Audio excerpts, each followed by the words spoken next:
Hey viewers, greetings of the day. In this short session, we'll be discussing about an example of head flow meters under the application of Bernoullis Theorem, which is Orificemeter. Well, the objective of this experimental procedure is to determine the discharge coefficient of fluid flow rate or the discharge of fluid flow. In this experimental setup, the pressure energy of fluid flow is converted into kinetic energy of fluid. The principle behind the procedure is that for an ideal fluid flow, the sum of its kinetic energy, potential energy and pressure energy must not change. Where we already know the principle behind the orifice meter experiment is Bernoullis theorem. From this equation, P1 by rho g plus U1 square by 2g plus Z1 equal to P2 by rho g plus U square by 2g plus Z2, where P1 by rho g is pressure energy and U1 square by 2 is potential energy. Moving on to the construction, there are two parts in orifice meter. One is diverging section and the other is orifice. Firstly, to speak about diverging section, the fluid flow pressure present and velocity are constant in diverging section due to constant diameter. Then coming to the orifice, the fluid flow pressure and velocity increases in orifice due to less diameter. And the other parameter we observe in apparatus is manometer. Simple U-tube manometer connected from diverging section to orifice for measuring fluid flow pressure.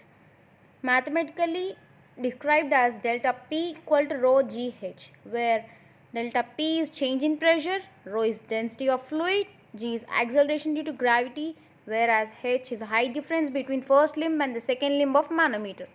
Moving further, assumptions for this experimental procedure are Newtonian fluid, incompressible with ideal fluid, less viscous fluid, and friction factor must be negligible. Now, practically, let's follow a few steps to calculate or determine the discharge coefficient as shown in the experimental setup. You can find measuring tank, sum up tank, head flow, and motor, manometer, venturi meter, and orifice meter in the discharge through venturi meter and orifice meter apparatus. Let's begin with filling the Newtonian fluid within the overhead tank. Then turn the motor on. Make sure that if you are performing the experiment on orifice meter, venturi meter pipe should be off. If you are performing an experiment with venturi meter, the open valve of the orifice meter should be off. Now fill the sum up tank up to 3 by 4th level with Newtonian fluid and make sure that the measuring tank is empty and the bypass stream valve is on. Switch on the control panel and apply the pressure on Newtonian fluid with the help of valve. Then find the time taken for raise in water level in the measuring tank. In this case, I am considering 12 cm raise in the measuring tank, and then drain off the fluid from the measuring tank by opening the valve to the sum up tank. Make sure that the control panel is off as soon as the raise reaches the level of centimeter raise assumed or considered. Repeat the steps and take down the readings of required parallelly. Increase the pressure on the orifice meter valve for every individual reading in order to calculate the actual discharge. To calculate the coefficient of discharge, we need to calculate Q actual and Q theoretical.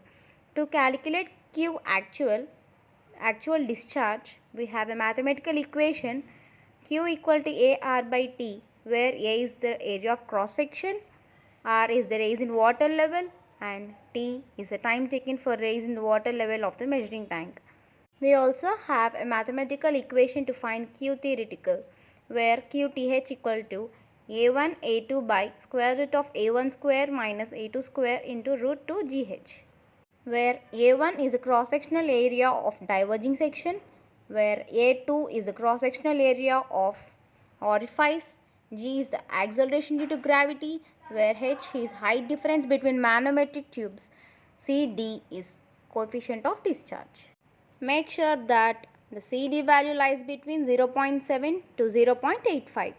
Advantages of orifice meter includes they are very cheap compared to other flow meters like venturi meter and so on. The direction possibility can be vertical, horizontal and inclined. The space required for installation is less and is usually very thin to fit between existing pipe, and the maintenance cost is low and offers very less pressure drop, and the construction and design of the orifice meter are very simple and is capable to determine wide range of flow rates that are maintain main advantages.